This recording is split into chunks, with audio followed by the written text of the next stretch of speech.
Whew. Can't wait to check my plants. I love them so much. Man.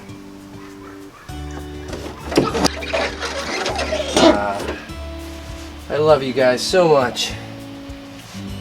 Let me see what's going on here.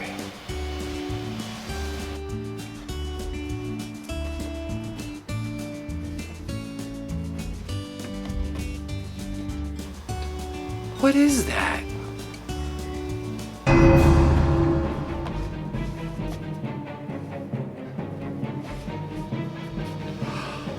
Fungus gnats!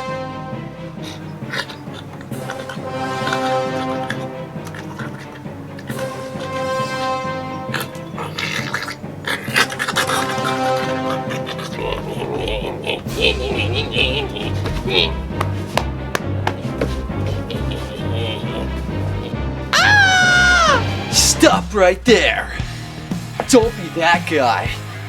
You gotta stop these son of a bitches as soon as you see them, because they're nothing but trouble. I'm telling you, they're nothing but trouble. And I've got 3 methods to help you destroy them before they take over and munch all your roots. So follow me, and I'm gonna show you the way. Right this way. Yeah. What's up, everybody? It is me, the Mighty Mustache. We're back today. It is beautiful outside, so I thought I'd film in my tent to start. I got a lot to talk about today. I know it's kind of empty in here, but not long ago, man, I could barely walk through here. Full of foliage. It was wonderful. I love that time of year. I can't wait to get back there. But today we are talking about fungus gnats. I want to give you an update on my plants inside, the seedlings, their progress. They're getting pretty big. And after that, I also want to give away the cover of Torturing Humanity from my Toe of Satan giveaway that I had a video about that maybe, I think it was about a week and a half ago now. If you haven't seen that, go check it out. So let's get down to the meat and potatoes. Alright, so let's get to why we're here. Fungus gnats. Huge nuisance. Get all over the place. They're flying around, whatever. The real problem is what they do. They get on your soil, they burrow down, lay eggs. Those eggs hatch and larvae come out. Larvae typically feed on fungus, hence the name fungus gnats. But they also will chew on your roots if they don't have fungus around to eat. So they're going to chew on your roots. And that's bad news for seedlings because it can actually damage the roots to a point where they can fall over and die. Not good, right? So what do you do to prevent that? There's a few preventative measures. You can make apple cider vinegar traps. Put some apple cider vinegar in a dish, put cellophane over it, poke some holes, similar to a fruit fly trap. Set it down. It will catch some, it will kill some, but it's not my favorite option. Then you also have your sticky traps. You can put those down. I highly recommend them. I highly recommend putting them up before you even have seedlings because it will start catching them if they show up early, and it can actually prevent them from spreading and getting out of control. So they're very useful. They will help during a pandemic of fungus gnats, but they will also help prevent it if you have them out early enough. So that's another good choice. Some people recommend diatomaceous earth. What is that? Basically, to them, I'm not going to get into exactly what it is. It's safe for humans, safe for pets, not a problem. It's almost like it's a organic material from ocean life that died, and basically it's like shards of glass to them. When they walk over it, it cuts them up and they bleed out and die. Yeah, pretty gruesome. But I've had issues with it because you lay it down and then you go to water and it displaces it, it gets all wet, it soaks up all the moisture, becomes less effective. So to me, it wasn't the best option. If you're bottom watering, maybe it would be useful, but I don't even recommend bottom watering. You don't want all your salts and crap to sit in your plants. It's more healthy to just water them, especially if you're dealing with pepper plants. I like to just run the water through the top, move everything down, and then let them drain. I really don't like the whole bottom watering thing. Can you do it? Yeah, not my thing. So, like I said, if you're maybe bottom watering, you could get away with diatomaceous earth. I don't know. Let me know what your results are. I didn't like it. So, okay, so we've gotten there. Now the next thing that everybody talks about, and I've heard great results on, but I've never used myself, is beneficial nematodes. What are nematodes? Well, they're also like the diatomaceous earth. They're our friend. They're not going to affect us, but they live in the soil, and you can add them to your soil, And what they do is they're like little roundworms, or just worms in general, that hunt down and kill fungus gnat larvae. They actually are predators of the fungus gnat's larvae. So by adding them to your soil, you won't even be able to see them. They'll just go around and murder fungus gnat larvae for you. So that's good, right? And Ashley, the soil scientist, she highly recommends using them. I don't have them, so I'm going to be using a different method. I'm trying something different out myself, and I'm going to tell you what that is. My method is going to be using a 4-to-1 hydrogen peroxide solution. I'm going to use 1 quart of hydrogen peroxide and 4 quarts of water and mix them together in a watering can, and then use that on my soil. What that's going to do is it's going to go down there and it's going to nuke the little bastards. The hydrogen peroxide kill the larva. That's great, right? Good news. But any of the little guys flying around still can just come right back on down and lay more eggs. So my other part of the plan is to line my top of my cups with about 1/4 inch, maybe a little bit more, of sand. Why sand?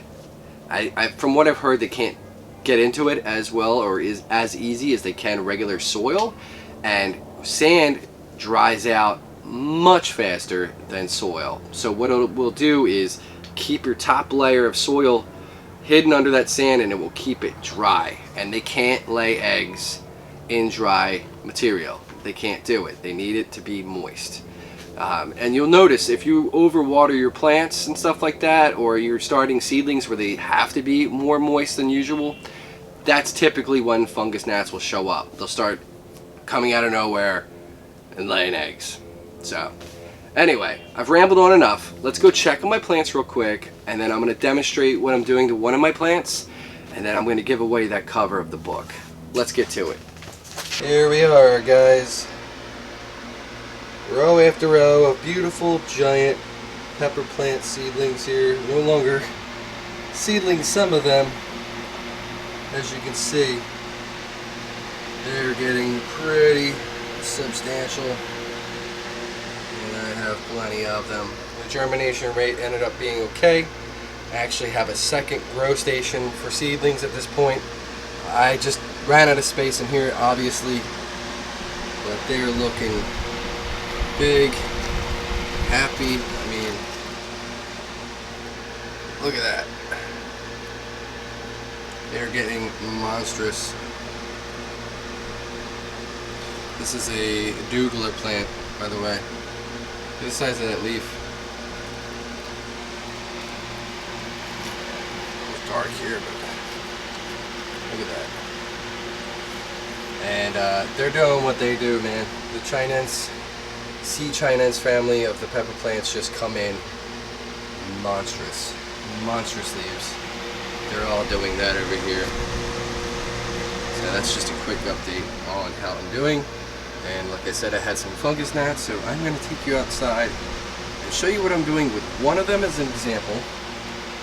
And then we're going to give away that cover from the wonderful Toe of Satan challenge that I did for that skit.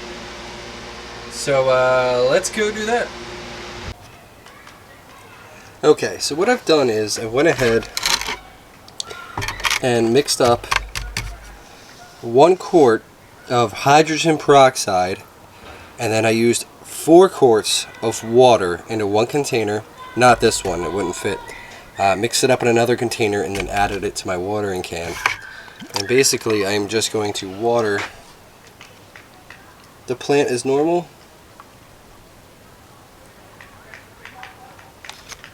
Let that soak through, and we should actually hear a fizzing sound. I don't know if the microphone will pick it up, but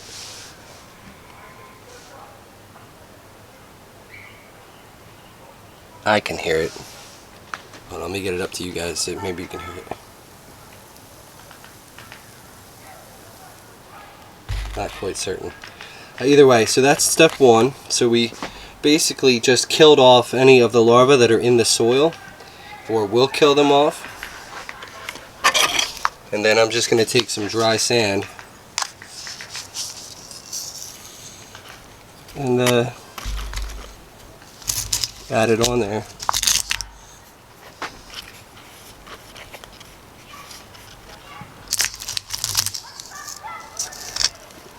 Actually, the sand's a little moist. But that's okay, it'll dry out. And I'm just going to line the cup, and hopefully this will prevent a barrier to the little bastards, so they can't get into my my soil here and lay eggs. And water should just flow right through the sand. And then once it does that, it'll drain out the bottom of the cup.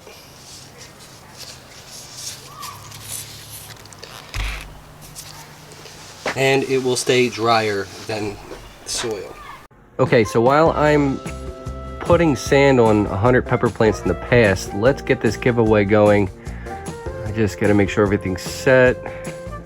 Click. Click. What's going on with this thing? Nope. No. Okay. Oh, we need the comments to. Okay. Alright, let's see. Loaded the comments. Go and hit the start button here. Let's see who won.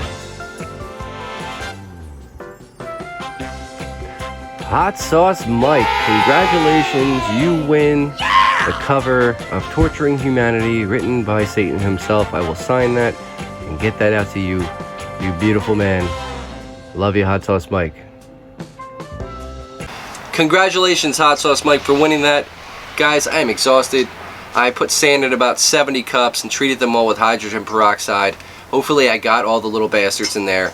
We're going to come back in maybe like a week or two to see how it worked, and I'll give you an update on that. Also, I will be looking into beneficial nematodes myself, and actually I believe if you go visit Ashley from Gardening in Canada, she has a whole video just on that, beneficial nematodes. So check her out, and gonna get attacked by an insect. So yeah, that's pretty much it, guys. I'll follow up and we'll look at that. I hope you enjoyed. I hope you learned stuff. You know, so as usual, guys, have a great day, have a great night, whatever time it is, have a great one. Stop! Oh, I was stopping. Guys, you don't want to be like this guy. You want to kill these son of a bitches before they take over your garden. They will chew your roots, destroy your seedlings. I've got the solution. Follow me.